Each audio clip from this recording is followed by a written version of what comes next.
Okay, brilliant, Carolina. Thank you very much. And you mentioned about working with your other members of your cohort in your studies in the last question. So you're just about to complete, or you've just completed your creative writing diploma at the University of Oxford. So obviously, many congratulations. Very well done. And this is a question that comes up all the time. I'm often asked whether writers need to undertake formal qualifications or not. And I suppose this links into what we were talking about a moment ago with the external validation. So what noticeable change or improvement has your course brought to you? What benefit has your course been? Well, I'd say a couple of ideas and points.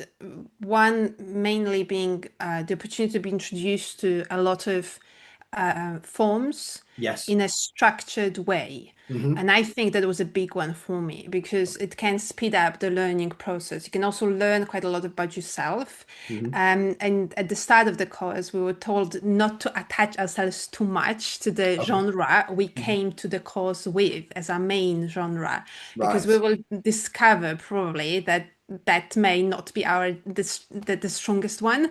And for Yes. me, I thought initially I would be writing a non-fiction, in particular, some sort of life writing Okay. Interesting. mixed with a little bit of lyrical Hmm. approach here and there. Um, as I mentioned earlier, I always loved poetry, but for Yes. me, poetry was uh, the highest, most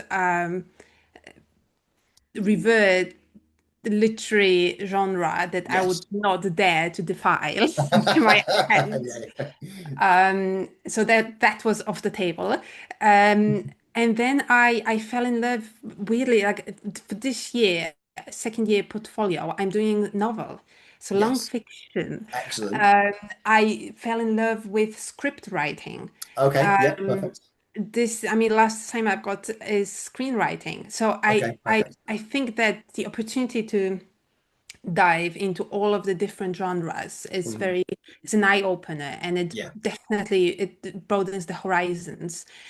Even though I must admit that you do not necessarily get a lot of time to Mhm. properly um, familiarize yourself with all of the, you know, details, perhaps, Mhm.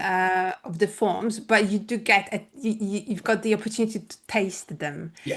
Yeah. and you can follow up in your own time.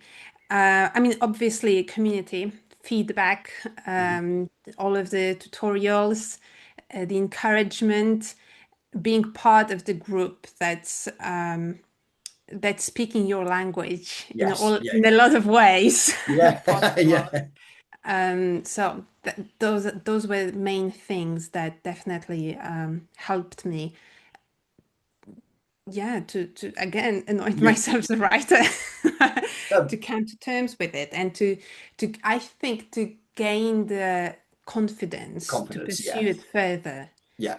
I Yeah. think that's it, isn't it? I think you're absolutely right. Thank you. It's giving you kind of the toolkit, I suppose, and the Yeah. resources that you need to pursue this further. And yeah, like you said, you can look at a form and begin to study it, which is great, but then you need to move on to another one and another one and another one. But then you have the ability to go away and research that more. And of course, at university, if with your tutorials and your workshopping, if you've done that at university level, and we were talking about this earlier on. I did this for years at university, and from there, I've been able to take it away and either run my own workshops or attend other workshops, which I just would never have known to do had I not had that Exactly. experience at university. So it's giving you the skills and the knowledge and the experience and the confidence and all of those things to help you continue your writing career, I suppose. It's that kickstart, isn't it?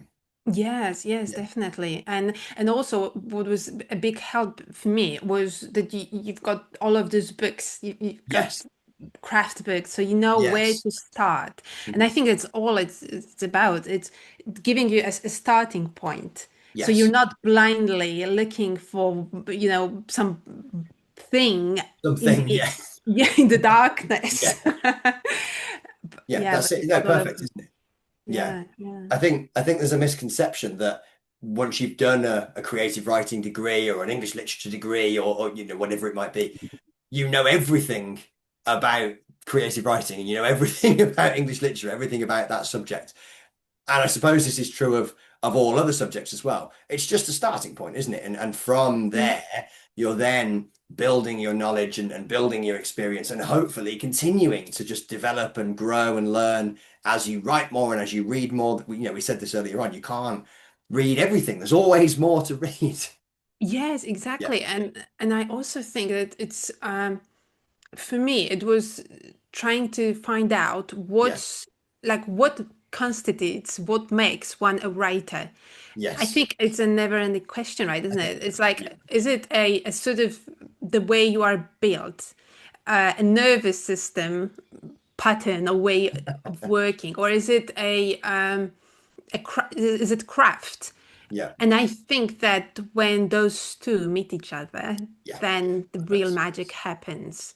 And it's worthy to give it a try, simply to see what happens and how far you can go. That was another one big for me, was allowing myself to see where I can get. You know what I Yes. mean? Because Yeah. sometimes Yeah. it's easier to be like emerging writer or to be an inspiring writer, right? So Yes. you can Yeah. live in the la la land. Yeah. But then when you put the work into the process, you're much more involved, and the I'd say the stakes are higher. Yes. Yeah. But then you can really see where you can get, and Yes. and what kind of work you can produce, Yeah. and perhaps it will turn out Yeah. it's decent. And if you keep going, if you keep going, it will, won't it? It will turn out one way or the other by hook or by crook. Yeah, that's superb. Exactly. Thank you very much, Carolina. Perfect. Thank you.